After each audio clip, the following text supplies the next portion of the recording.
Back here at home, a veteran brutally beaten and robbed by a man he says he tried to help. The attack happened here at an assisted living facility. I was covered up with blood. I can't believe he did that. I thought he was a good guy.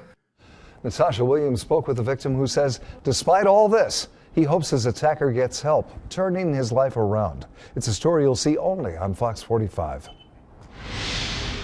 He fought back tears as he told me the story of a man he thought wanted to help him, who instead beat him up and robbed him. And he started kicking me in my stomach because I had blood running out my nose and my mouth. Dennis Egnor still has trouble. When I woke up, some guy was in a skeleton outfit with a mask on. Talking about It was hitting me in my head.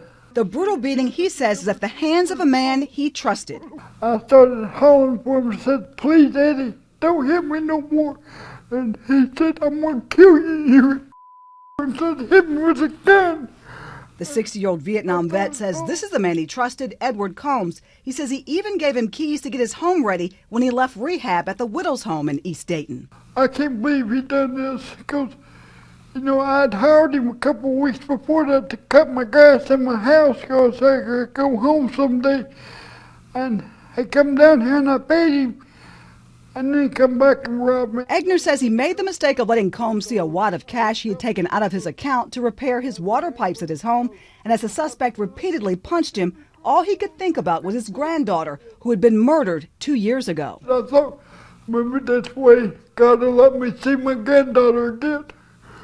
And despite all that he's been through, and even as he lay in a hospital bed beaten and bruised, he says he couldn't help but think about the young man he considered a friend, who he says is battling a drug addiction. I started praying. I said, "God help him. God needs help. He really does." The suspect, Edward Combs, sits in the Montgomery County Jail facing aggravated robbery charges on a $100,000 bond.